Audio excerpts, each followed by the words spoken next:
अस्सलाम वालेकुम dear students, आज का हमारा टॉपिक है यूरिनरी सिस्टम ऑफ ह्यूमन। आज हम डिस्कस करेंगे कि इंसान का यूरिनरी सिस्टम किन हिस्सों पर मुश्तमिल होता है। तो इंसान का जो यूरिनरी सिस्टम है इसको एक्सक्रीटरी सिस्टम भी इसको कहा जा सकता है। तो यूरिनरी सिस्टम ऑफ मैन जो है ये कंसिस्ट होता है a pair of kidney, a pair of ureters, urinary bladders और यूरिथ्रा पर। यूरेटर्स का भी एक पेयर होता है इंसान के यूरिनरी सिस्टम के अंदर। यहाँ डायग्राम में आप देखें, एक किडनी ये हो गई, एक किडनी ये हो गई, दो गुर्दे, हर गुर्दे में से देखें एक नाली निकल रही है। इस नाली का नाम क्या है? यूरेटर। एक नाली ये वाली है, एक नाली ये वाली है, दो यूरेटर। ये यूरेटर आगे ओपन हो रहे हैं एक थैलीनुमा साख्त में, एक स्ट्रक्चर में, जिसको हम नाम देते हैं यूरिनरी ब्लैडर का। यूरिनरी ब्लैडर वो स्ट्रक्चर है, वो थैली है जहाँ पे यूरिन यानी कि पेशाब कुछ वक़्त के लिए आर्जी तौर पे स्टोर होता है और उसके बाद ये यूरिथ्रा एक नाली के ज़रिए, ट्यूब नुमा नाली के ज़रिए ये जिस्म से बाहर खारिज कर दिया जाता है। तो इसमें देखिए हर गुर्दे के अंदर दो तरह की नालियाँ जा रही होती हैं जिनको आप ब्लड वेसल्स कहते हैं। उनमें से एक का नाम है रेनल आर्टरी, दूसरे का नाम है रेनल वेन। रेनल आर्टरी वो ब्लड वेसल्स होती हैं जो ब्लड को गुर्दे के पास लेके जाती हैं, और रेनल वेन वो ब्लड वेसल्स हैं जो ब्लड को गुर्दे से दूर वापस दिल में लेके जाती हैं। तो यहाँ पे देखें, ये रेड कलर की रेनल आर्टरी और यहाँ पे ग्रीन कलर की इसको शो किया हुआ ये रेनल वेन है। अच्छा, एक और चीज़ यहाँ पे अपने ज़हन में रखें कि ये जो यूरेटर है, जब ये गुर्दे में जिस जगह पे पहुँचता है तो वहाँ पे जाके इसका शुरू वाला हिस्सा थोड़ा सा फूला हुआ होता है, थोड़ा सा बड़ा होता है। उस हिस्से को हम नाम देते हैं रेनल पेल्वस का। अगर आप एक गुर्दे को काटें दरमियान से तो आपको इसके अंदर दो हिस्से नज़र आ जाएंगे। उनमें से एक है रेनल कॉर्टेक्स, दूसरा है रेनल मेड्यूला।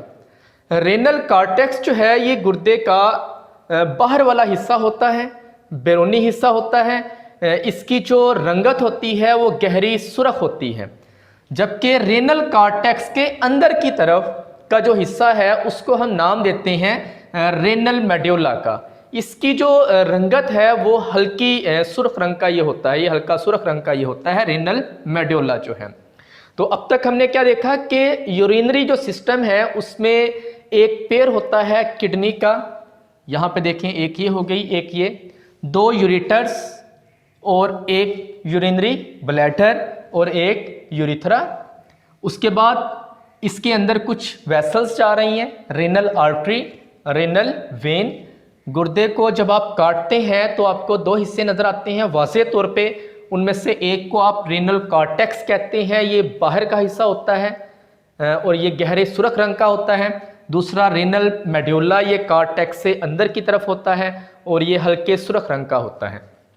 उसके बाद देखिए रेनल मेड्यूला के अंदर आपको बहुत सारे यहाँ पे कोन शेप के स्ट्रक्चर नज़र आएंगे, एक मखरूती आपको यहाँ पे साख्तें नज़र आएंगी। इनमें से हर एक को, ये जो यहाँ पे कोन शेप की स्ट्रक्चर बनी हुई हैं, इनमें से हर एक को हम क्या नाम देते हैं? रेनल पिरामिड्स का नाम देते हैं। क्या नाम देंगे? Renal pyramids. ये तमाम की तमाम रेनल पिरामिड्स जो हैं, इनका जो आगे ये हिस्सा होता है, ये नोकदार हिस्सा, ये तमाम रेनल पिरामिड्स के नोकदार जो हिस्से हैं ये इस रेनल पेल्वस में जाके ओपन होते हैं, यहाँ पे जाके ये खुलते हैं।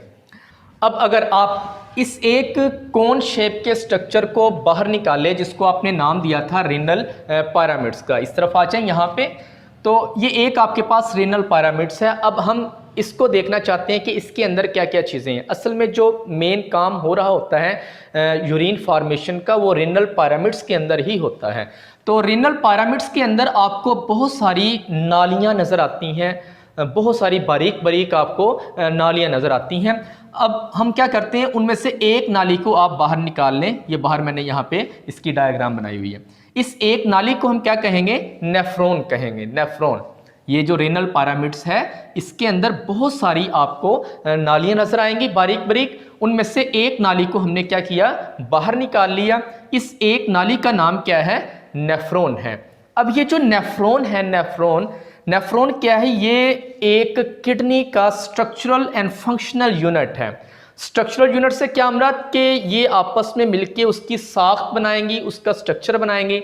और फंक्शनल यूनिट से क्या मुराद है कि ये जो नेफ्रॉन होते हैं ये गुर्दे के फेल में, उसके जो फंक्शन में, उसके किरदार में अहम इसका रोल है नेफ्रॉन का। ये नेफ्रॉन फंक्शनल यूनिट भी है गुर्दे का और स्ट्रक्चरल यूनिट भी है ये किडनी का। अच्छा, अब हम बात कर लेते हैं स्ट्रक्चर ऑफ नेफ्रॉन की, कि नेफ्रॉन का स्ट्रक्चर क्या है। जब आप नेफ्रॉन को देखते हैं तो नेफ्रॉन के अंदर दो मेन पार्ट आपको नजर आएंगे। उनमें से एक का नाम है रेनल कार्पसल। एक का नाम क्या है, रेनल कार्पसल। दूसरे का नाम क्या है, रेनल ट्यूब्यूल। ये नेफ्रॉन के अंदर पाए जाते हैं, रेनल कार्पसल और रेनल ट्यूब्यूल। ये रेनल जो कार्पसल है ये नालीदार नहीं होता, ये ट्यूब नमा नहीं होता। इसमें दो हिस्से होते हैं रेनल कार्पसल में। रेनल कार्पसल दो हिस्सों पर मुश्तमिल होता है। उनमें से एक हिस्सा है प्याला नमा कप शेप स्ट्रक्चर, जिसको आप नाम देते हैं बोमेन्स कैप्सूल का। उसके अंदर की तरफ यहाँ पे कैपिलरीज का एक गुच्छा होता है। कैपिलरीज बहुत सारी अंदर होती हैं इस कप शेप स्ट्रक्चर के अंदर, जिसको हम नाम देते हैं ग्लोमेरुलस का। तो रेनल जो कार्पसल है, रेनल कार्पसल में दो पार्ट आ जाएंगे। पहला कौन सा है, बोमेन्स कैप्सूल। दूसरा कौन सा है, ग्लोमेरुलस। तो ये दोनों हिस्से किसमें शामिल हैं, रेनल कार्पसल में। दूसरा नेफ्रॉन का पार्ट है रेनल ट्यूब्यूल। तो देखें नाम से ज़ाहिर है ट्यूब्यूल। तो रेनल जो ट्यूब्यूल है इसमें बाकी तमाम जो नाली नमा स्ट्रक्चर हैं वो सारे रेनल ट्यूब्यूल में आ जाएंगे। जिनमें से पहला हिस्सा कौन सा है, ये वाला, ये बिल्कुल ये जो यहाँ पे बोमेन्स कैप्सूल है इसके साथ जो आपको ये बलदार हिस्सा नज़र आ रहा है, इसको हम नाम देते हैं प्रोक्सिमल कॉन्वोल्यूटेड ट्यूब्यूल्स का। प्रोक्सिमल कॉन्वोल्यूटेड ट्यूब्यूल्स का। ये कॉन्वोल्यूटेड किसे कहते हैं कि ये सीधा नहीं है, बिल्कुल ऐसे सीधा नहीं है, बल्कि ये बल खाया हुआ है, ये बलदार हिस्सा है ये, ठीक है। तो प्रोक्सिमल से क्या मुराद, शुरू वाला, वो हिस्सा जो बोमेन्स कैप्सूल के बिल्कुल साथ वाला है और बलदार है, उसको हम क्या नाम दे रहे हैं, प्रोक्सिमल कॉन्वोल्यूटेड ट्यूब्यूल्स। अच्छा, इसके बाद देखिए आगे नेफ्रॉन जो है इसका जो पार्ट है वो एक ऐसा स्ट्रक्चर है जो यू शक्ल का है।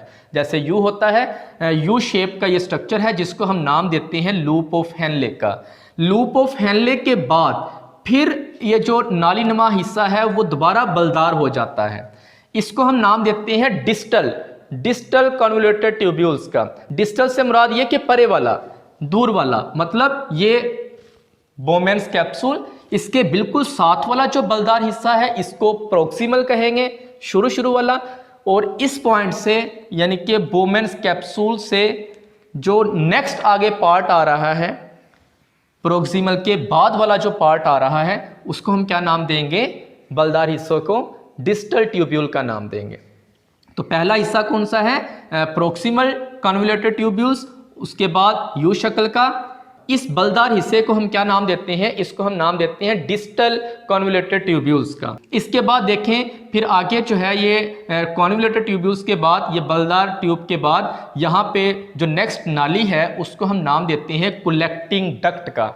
ये कलेक्टिंग डक्ट क्या करती है, ये तमाम यूरिन इकट्ठा करके आगे किसको भेज देती है, ये यूरेटर को भेज देती है। और यूरेटर क्या करती है, हर तरफ की यूरेटर जो है ये इस यूरिन को आगे दे देती है यूरिनरी ब्लैडर को।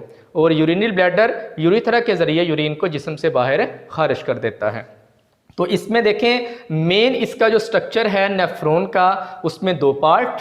पहला हिस्सा कौन सा है, रेनल कार्पसल, बगैर नालीनुमा, नालियां यहाँ पे नहीं होती। इसमें दो चीजें हैं, एक क्या है, बोमेन कैप्सूल। बोमेन कैप्सूल के अंदर की तरफ जो कैपिलरीज का गुच्छा पड़ा हुआ है उसको हम क्या नाम देंगे, ग्लोमेरुलस। तो ये बोमेन कैप्सूल और ग्लोमेरुलस जो है ये रेनल कार्पसल में शामिल है। दूसरा है रेनल ट्यूब्यूल, ये मुश्तमिल होता है प्रोक्सिमल कॉन्वोल्यूटेड ट्यूब्यूल्स, उसके बाद लूप ऑफ हेनले पे, फिर डिस्टल कॉन्वोल्यूटेड ट्यूब्यूल्स, उसके बाद कलेक्टिंग डक्ट्स। अब देखें यहाँ पे ये स्ट्रक्चर बना हुआ है, यहाँ पे देखें बहुत सारे आपको यहाँ पे नजर आ रहे होंगे। इसका मतलब ये कि बहुत सारी नेफ्रॉन ये कलेक्टिंग डक्ट्स के साथ यहाँ पे मिली होती हैं। तो ये क्या करती हैं कलेक्टिंग डक्ट्स, ये यूरिन को इकट्ठा करके किसको दे देती हैं, यूरेटर्स को। यूरेटर्स आगे यूरिन मुंतकिल कर देते हैं यूरिनरी ब्लैडर के पास, और यूरिनरी ब्लैडर जो है यूरिथ्रा के जरिए यूरिन को जिस्म से बाहर खारिज कर देते हैं। तो आज हमने पार्ट्स पढ़े, सिर्फ पार्ट्स पढ़े, अभी हमने इसका काम नहीं देखा।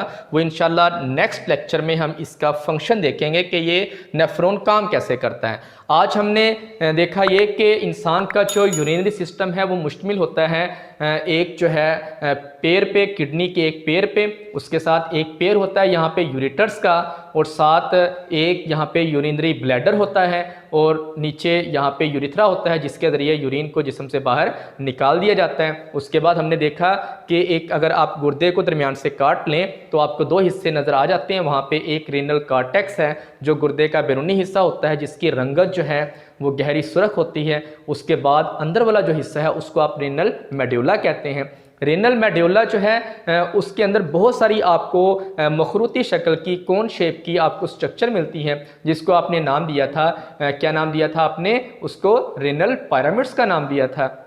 रेनल पिरामिड्स के अंदर आपको बहुत सारी ट्यूब्स वहाँ पे नज़र आती हैं, नालियाँ नज़र आती हैं। उसमें से हर एक नाली को हम क्या नाम देते हैं, नेफ्रॉन का नाम देते हैं। नेफ्रॉन जो है ये स्ट्रक्चरल एंड फंक्शनल यूनिट है किडनी का। अगर आप एक नेफ्रॉन के स्ट्रक्चर की बात करें तो नेफ्रॉन के टू इसके मेन पार्ट्स होते हैं, एक रेनल कार्पसल और दूसरा कौन सा होता है, रेनल ट्यूब्यूल। रेनल कार्पसल मुश्तमिल होता है ग्लोमेरुलस पे और बोमेंस कैप्सूल पे। उसके बाद रेनल ट्यूब्यूल ये मुश्तमिल होता है प्रोक्सिमल कॉन्वोल्यूटेड ट्यूब्यूल्स, उसके बाद लूप ऑफ हेनले पे, उसके बाद फिर डिस्टल कॉन्वोल्यूटेड ट्यूब्यूल्स, उसके बाद आपके पास आ जाता है कलेक्टिंग डक्ट्स। कलेक्टिंग डक्ट्स क्या करती हैं, यूरिन को इकट्ठा करके पेपिलरी डक्ट्स, उसके बाद जो है ये यूरेटर्स के पास, यूरेटर्स से ये जो यूरिन होता है ये आ जाता है यूरिनरी ब्लैडर के पास, और वहाँ से ये जिस्म से बाहर यूरिथ्रा के ज़रिए खारिज कर दिया जाता है। तो इंशाल्लाह नेक्स्ट लेक्चर में हम इसका फंक्शन जो है उसको हम डिटेल से वहाँ पे डिस्कस करेंगे। अल्लाह हाफिज़।